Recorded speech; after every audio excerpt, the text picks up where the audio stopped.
masyadong samang panahon. Silipin ko lang kung pagkatapos ng pag. As you can see, hindi pa naman po umuulan doon. Although parang bench.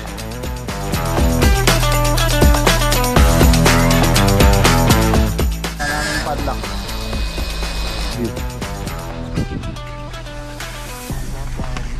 Perspective. Palagi ko bukas pa kasi maglalandfall o namayang gabi daw maglalandfall yung, so hopefully sana naman malakas na. Simula na po yung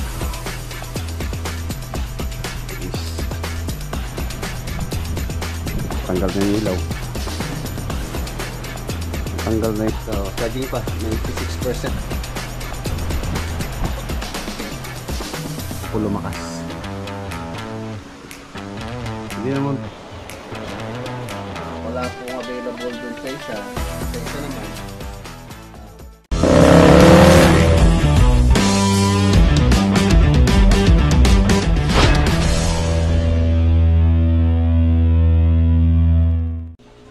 good morning. And mga boss, weather update po tayo for today. Sunday po tayo ngayon. So ngayon po yung landfall ng bagyo Super Typhoon 1.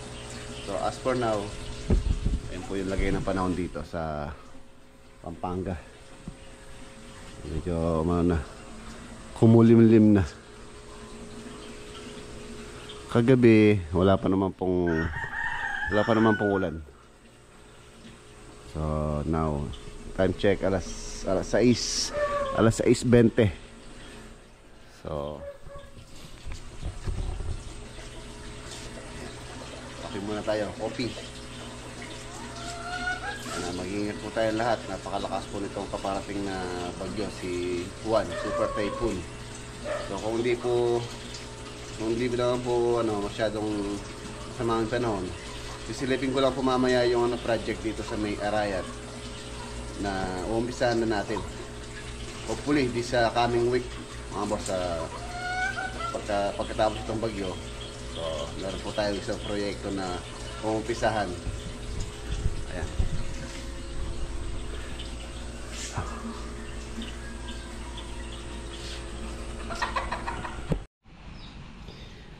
Ayan, sa Pangasinan project, mga boss, meron po tayong meron po tayong CCTV doon.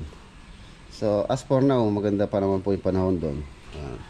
As you can see, hindi pa naman po umuulan doon. Although ganito rin, makulimlim. Ayan o. Nag-uumpisa ng pumatak yung ulan. Tapos pupunta lang kami saglit sa ni Lolo Boy, sa ospital. Meron po akong alagang pusa dito. Kung natatandaan niya po si Morning.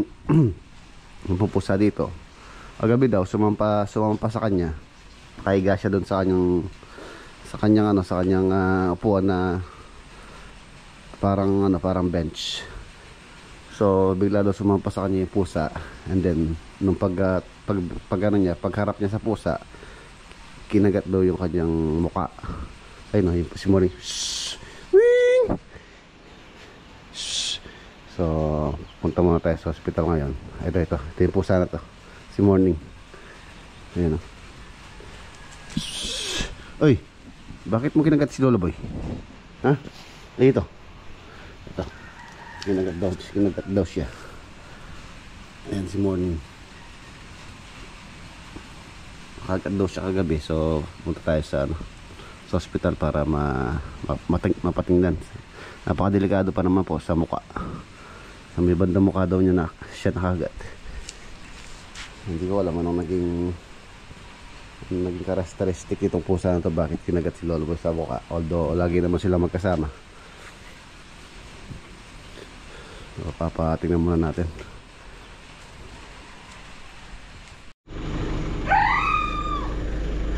Ito yung gininis na.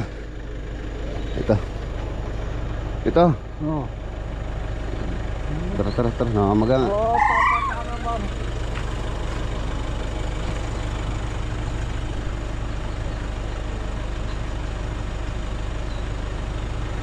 Maintenance. Tara. Ayan na mga boss, bitaw pa rin si Mount Arayat. Dadaanan ko lang sa parang Denden dito para kasama natin pumunta dun sa site. Silipin po natin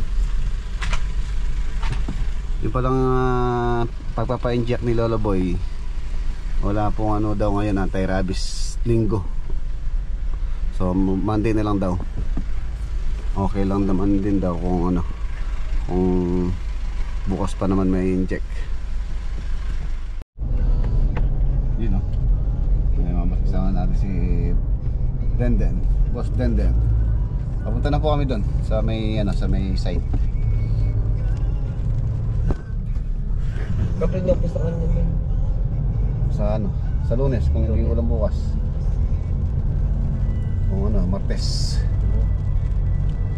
Shoutout po kay ano, kay Chef saka kay Madam, shoutout.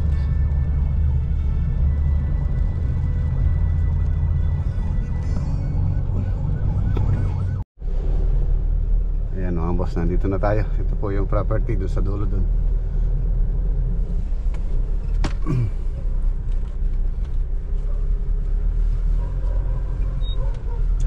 Mountain view siya. Ayan yung dulo na yun. Ayan yun.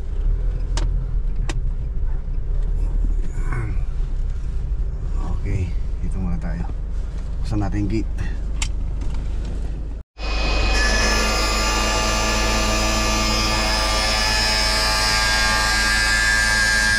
Open na namin yung padlock.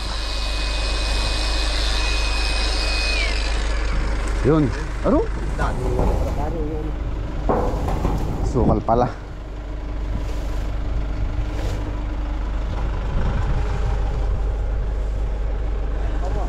Ha? Wala kasapa mo. Bibigtik ka din, mas likod. Yung mga laki na eh. Ready? Dito na. Yeah. Oh. Malak yan. Ayan na, ito po yung property. Yan, shoutout po kay Chef tsaka kay Madam. Ito yung nasa 900 square meter yata to.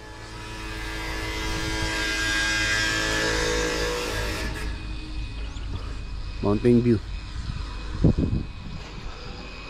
Ang ganda dito, nakatambak na po ito. Mataas na po yan. Galing na rin kami ni Arky dito last time na tinatambakan to or pinabakuan. Yan. Kaya, ay wala na. Nag-stuck na. Huwag mo na yan, huwag mo na, kaya mo na yan. Medyo masukal pala. Kailangan palang mapalinis muna to. So tatay tayo ng barracks. Nasa 900 square meter po ito. Ayan, ayan. Ito po yung ano, ito po yung plano. So ang gagawin po dito is apartment 1, 2, 3, 4. Tapos merong isang unit na sa owner. Ito sa dulo na to. So, sa owner po yan. Ayan po yung aming plano. And then ito yung kanyang perspective. Ayan para. Ayan. Ayan. Ayan yung perspective niya. So 1, 2, 3, 4, 5. 5 units yan.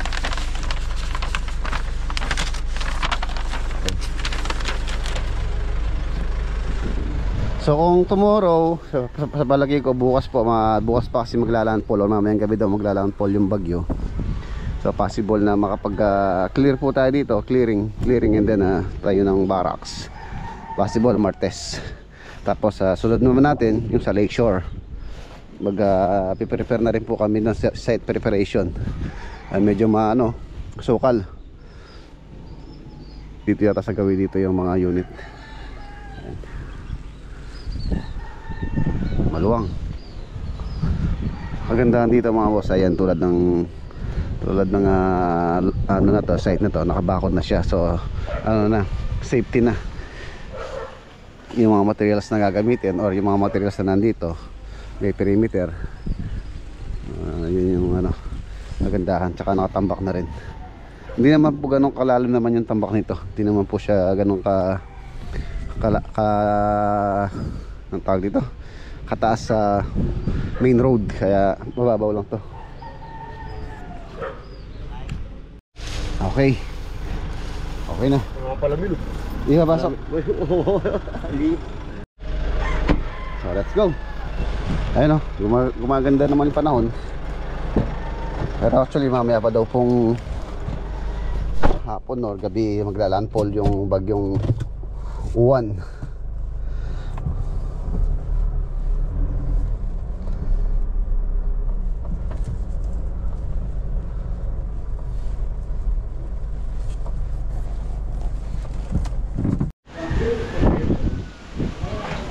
Ayan na mga boss, nag-umpisa na po yung hangin. Ito na lang na nakaano po yung ating mga halaman dito. At saka itong mga African talisay na to. Yes. Mahangin na. Papalapit na po si bagyong Uwan. Tingnan natin dito sa likod. Lalo na dito po sa area ko is open. Open. Ayan. Ayan o. Lakas na ng hangin. Pa po yan. Hindi pa yan yung bagyo. Wala pa yan. Susubukan po ngayon to. Itong ating ginawa rito. Ayan, itong shed type na bubong na to. Yan po yung prone sa mga malakas na hangin. Kaya nilagyan ko po siya ng support dyan. Suporta po para sa yun nga, tulad ngayong malakas yung bagyo, possible na pagka wala siyang poste dyan, so iaangat niya yan or lilipa rin yung bubong na yan. So hopefully sana naman na wag po sana.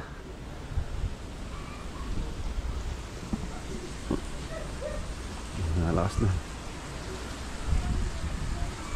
Update po tayo mamaya sa bagyong Uwan. 4:30 and nagsimula na po yung hangin.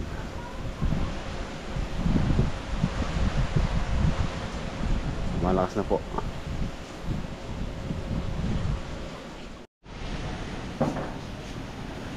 Ayan ang hangin po ni Uwan ay east. So dito nanggagaling yung hangin. Yung hangin isa nanggagaling sa yan, northwest ang ng hangin. Ayan, dito po galing yung hangin. Mapapansin niyo sa mga halaman pag ganyan.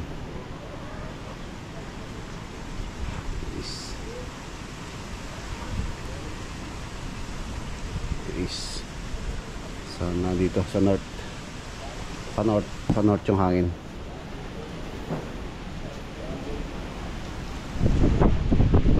Nandiyan po yung hangin.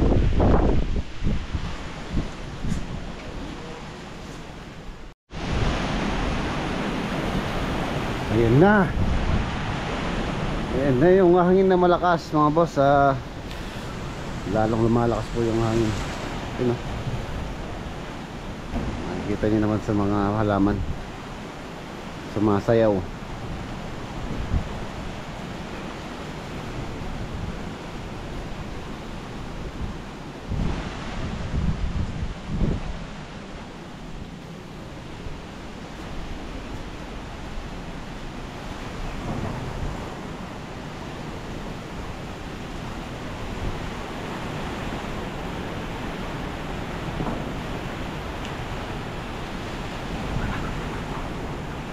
Tanggal na yung ilaw. Tanggal na yung ilaw.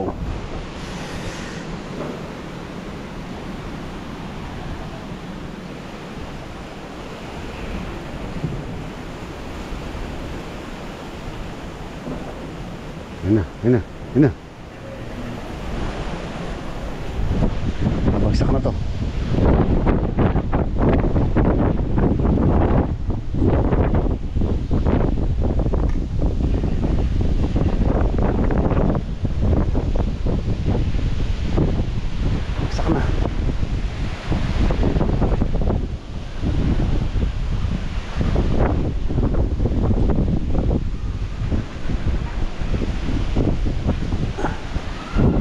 Isin ko lang. Tanggal na yan. Uwan.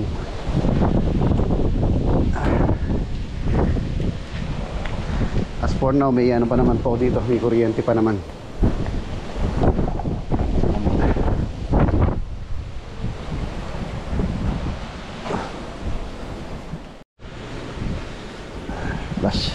Flashlight ready. Meron pang isa rito. Yan, ready na. So tapos yung ating mga power bank, yung Blue Yeti, ready na rin, full charge na. Tapos ito si si Elite 10. So charging pa 96%. Yung isa nasa site, nasa Kalulot po. Hopefully sana okay din po sila doon. Mamaya tatawag ako sa kanila doon, kumustahin ko yung mga nandun.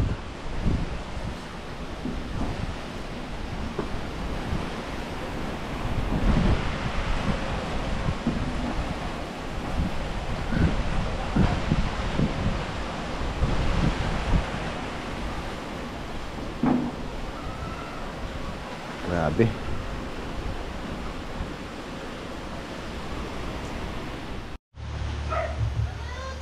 Ayan, update sa bagyo mga boss. For now, alas 9. Ano oras na ba? 9:40. Ayan, ano pa rin po. Hopefully huwag na po lumakas. Hindi naman po ganun kalakas yung yung hangin tsaka yung ulan. Thanks God.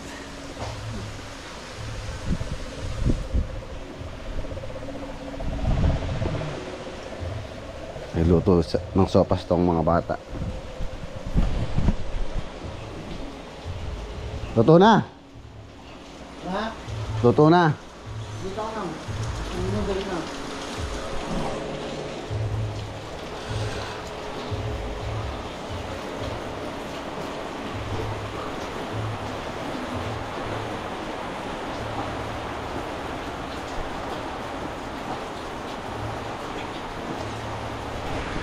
Sopas.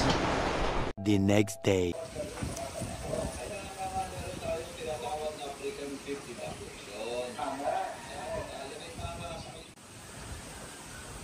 Ayan, good morning po. As for now, kagabi hindi naman po gano'ng kalakas yung bagyo. So, maraming salamat po sa ating Panginoon, sa ating Ama na nilayo niya po tayo sa sa malakas na bagyo, or parang yung bagyong naglandfall is humina. Maraming salamat po. Ayan, kape muna tayo. And medyo pa rin, medyo umuulan-ulan pa rin, although hindi pa naman nakakalabas yung bagyo yata. As for now is Monday, 6:30 AM po ang oras natin. So medyo yun, nag-ulan-ulan pa rin, baka wala muna pong magtrabaho. Ayun, hinantabayan pa natin yung panahon. Ayun na yung araw, although pasikat na. So tabay lang po tayo. Maraming salamat po sa ating Panginoon at hindi po ganun kalakas yung bagyo dito sa Pampanga. Ayan. As you can see, yung mga halaman dyan, wala naman po napinsala. Mamaya tingnan natin yung sa kabilang bahay.